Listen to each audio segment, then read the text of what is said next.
Olá pessoal, tudo bom? Eu vou seguir com as dicas, pessoal, de direito administrativo, tá? Principalmente agora sobre as classificações dos atos administrativos, tá? Classificações dos atos existem várias, mas eu separei aqui 9 classificações que, ao meu ver, são as mais importantes, tá? Fazendo muitas questões, eu percebo que essas são as classificações mais importantes. Então vou passar para você.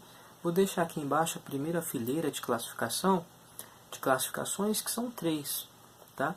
Classificações: a diferença de um ato nulo, anulável e um ato inexistente, tá? Ato nulo, pessoal, é aquele ato que não dá para arrumar, tá? Ele tem que ser anulado. Por que ele tem que ser anulado? Porque os elementos que contêm vício nesse ato são insanáveis, tá? Lembra o que é convalidação? O que é convalidação?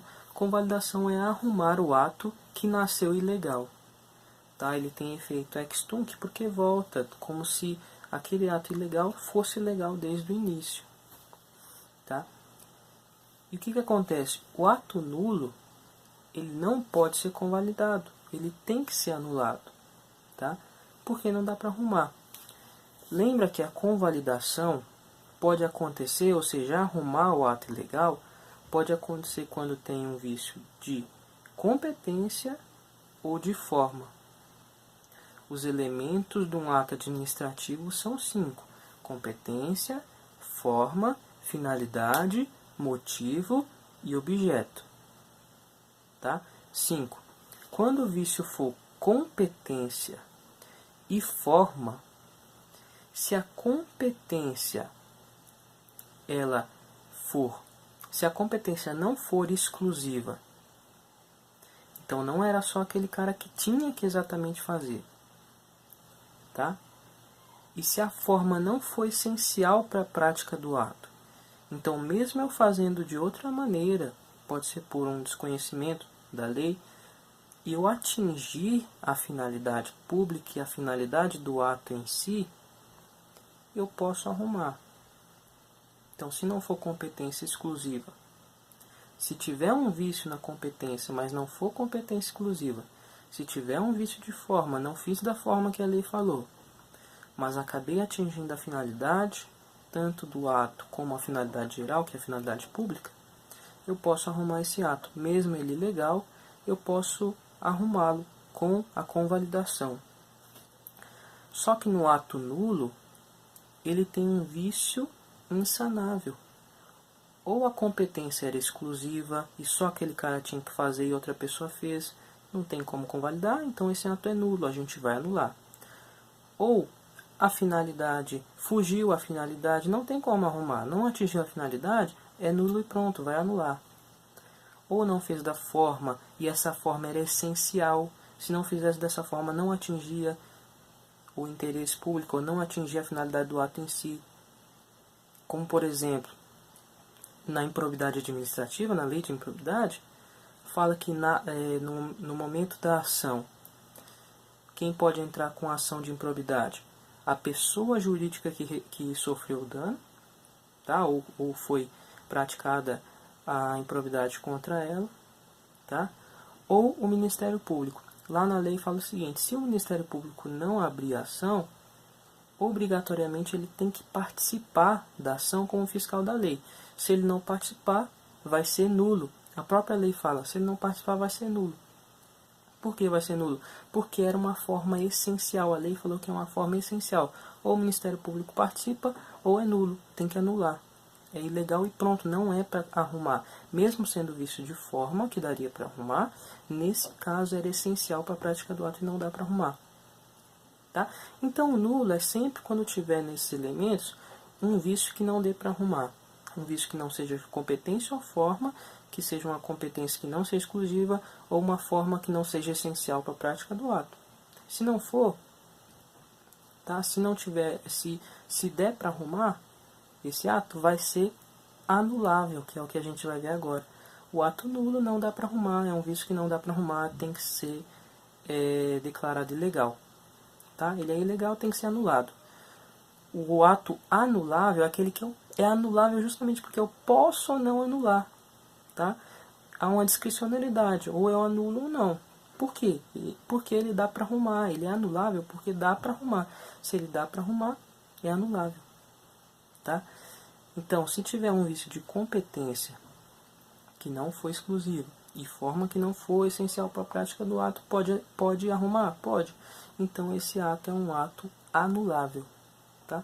Eu posso anulá-lo porque ele é ilegal, né? Ele foi feito de maneira errada, mas se eu puder também arrumar, esse ato é anulável e eu posso fazer a convalidação.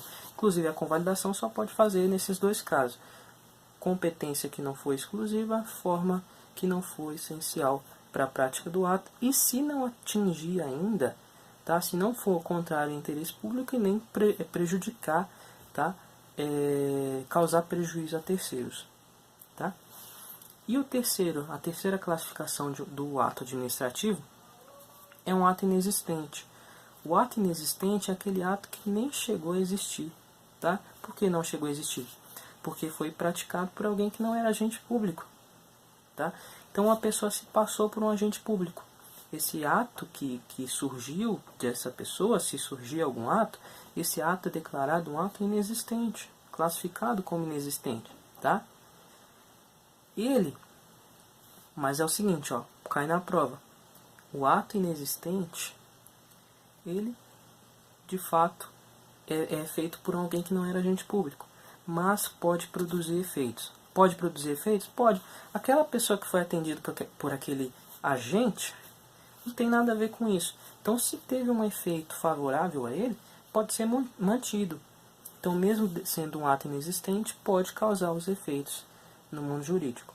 Tá? Então, aqui a gente acaba com essas classificações. Vamos para a próxima, eu vou colocar aqui embaixo. Agora a gente vai ver a diferença de um ato simples, complexo e composto. O ato, presta atenção, porque eu demorei muito para entender isso. Por quê? Eu ficava pensando sempre no órgão. Não pensa isso, pensa no ato. A classificação é do ato. Entenda isso que você vai entender. O ato é simples. Por que o ato é simples? Porque ele é um só, feito por uma pessoa, um órgão só. Esse é um ato simples, só isso, só isso. Ato complexo. O ato é complexo. Não pense em quantos fazem ele. O ato é complexo. Ele é complexo porque ele é um ato só um. Tá? Ele é complexo porque é um ato só. E por que é complexo? Mais de um órgão ou pessoa vai ter que passar por mais de um órgão ou pessoa para ele existir só um ato. Por isso é complexo. Exemplo. É difícil de dar exemplo porque a doutrina tem muita discussão sobre a diferença do complexo e do composto, que a gente vai ver daqui a pouco. Alguns falam que o complexo é composto, complexo. Tá? Mas em regra, nas provas, só vai pedir a definição. Pode pedir alguns exemplos, mas aí você tem que fazer questões para verificar. Tá? Porque tem banco que vai entender de uma maneira, tem autor que vai defender uma determinada opinião, aí você tem que conhecer. Mas em geral, por exemplo, eles classificam a aposentadoria como complexo. Por quê? O ato complexo é um ato só, como eu falei. Ele vai ter que passar por um outro órgão, não vai surgir um outro ato. Então, por exemplo, a aposentadoria, o órgão ali pediu a aposentadoria, vai ter que passar pelo TCU, para o TCU, no caso federal, né? O TCU vai analisar a legalidade daquela aposentadoria. Então, o órgão pediu aposentadoria, o ato não nasceu ainda. No ato complexo, o ato não nasceu ainda enquanto não passar nesse. Precisa passar por esse. Não nasceu ainda, ele foi pedido. O TCU vai analisar a legalidade. Inclusive, não precisa abrir contraditório em ampla defesa na análise inicial de legalidade da aposentadoria. Só se essa análise demorar mais de 5 anos. O STF já decidiu isso. Tá? Então, aqui o TCU vai verificar a legalidade. Verificou? Aprovou? Beleza. Surgiu o ato. Então ele é complexo porque teve que passar por essas duas etapas, foi formado por mais de um órgão, tá? Mas é um ato só. O ato composto ele já é formado por dois atos.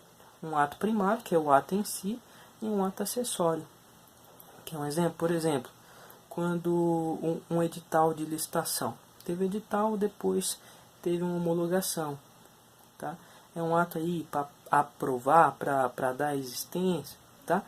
Então é o seguinte, aqui na verdade o ato já existe desde a primeira, só que ele passa a valer a partir do segundo ato acessório, que vem aprovar, dar aí validade para o ato. É feito por mais de um órgão também, tá?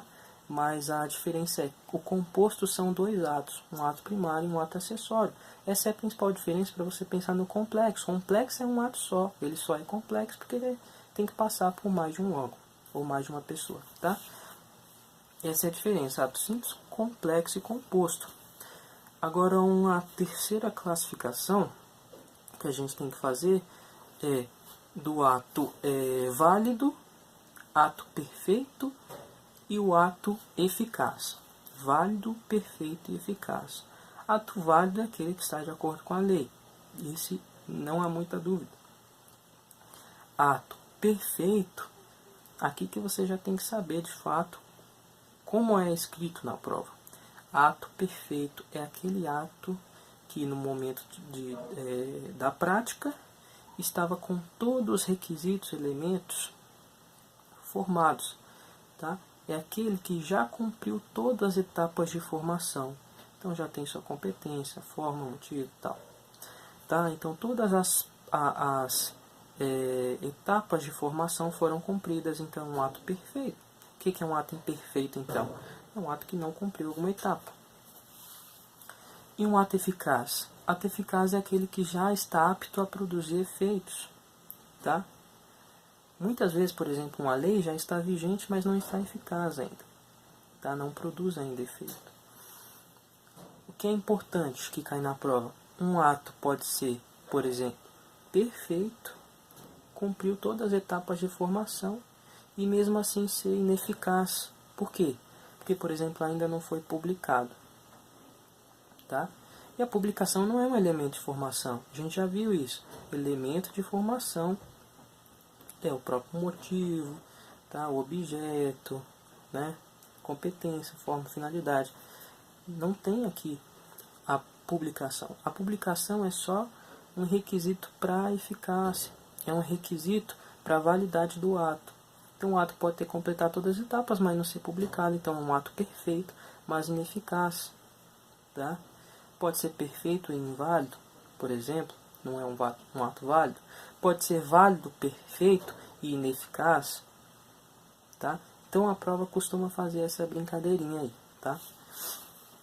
Então é isso. As classificações mais importantes são essas, na minha opinião. É bom você saber isso. E antes de encerrar, não estou sendo pago nem nada para isso não, tá? Mas é que um professor que é realmente que eu tenho muita admiração, que é de português, e você que está estudando para concurso tem que saber muito bem gramática, muito bem mesmo, tá? Para mim uma das principais matérias do concurso e tem que ser o seu forte, tá? Tem que ser o seu forte porque isso aqui é o que derruba muita gente e a gramática não é fácil. Então eu quero indicar um livro, tá? Para mim esse é o melhor professor de gramática para concurso, tá? Não sei para as outras coisas, mas para concurso para mim é o melhor, que é o Cleiton Natal, tá? Então ele tem esse livro aqui, ó, Gramática Objetiva para Concursos Públicos. E eu quero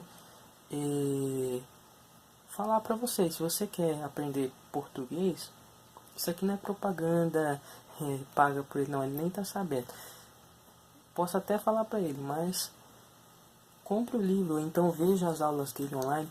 Eu estudei tanto lendo as coisas dele, imprimindo também, porque eu estudei também vendo aula dele. Eu posso falar para você, com esse cara aqui você praticamente não vai errar questões depois de algum tempo. Eu estudo gramática com ele faz mais ou menos 2 anos. Ele me fez realmente ficar apaixonado por gramática. Tá? Então eu gosto muito da gramática e hoje eu quase não erro mais questões de gramática. Justamente por conta dele. Ele não é um cara que vai passar a mão na sua cabeça, mas ele vai te ensinar de verdade. E é isso que é bom. A diferença é que não é igual alguns professores que vão te passar a matéria, tá, de uma maneira fácil, que te aumente o ego. Depois você chegar na prova, você vai errar tudo porque só acertou aquelas fáceis. Ele vai passar coisas difíceis, tá? Ele dá a aula dele com muitas questões. Então você vai sair do curso dele às vezes vendo já 1000 questões, tá? E o diferencial dele é isso. Não tem muita palavra exceção no curso dele, tá? Ele realmente te faz entender, isso é o mais importante. Você não está lendo as questões e tipo, isso aqui é uma regrinha que eu decorei. Eu não decorei nada, eu entendo que ele me fez isso. Eu estudei tanto que a partir de um momento eu comecei a entender, e a gramática, eu penso que ela é mais lógica que a matemática, tá? Quando você começar a estudar, ou se você já estuda, você sabe disso. E pra mim, português é pura matemática também, puro raciocínio lógico. Então você vai ter que olhar para uma questão e vai ter que analisar ponto a ponto, vai ter que saber certinho a parte lógica e tudo da gramática. Então quer aprender? Eu recomendo esse cara aqui, tá? Cleiton Natal. Inclusive eu já falei para ele que eu quero ser amigo dele um dia e conhecê-lo, tá? Cleiton, se você estiver vendo esse vídeo aí, obrigado, tá? Pessoal, é isso, obrigado, até a próxima.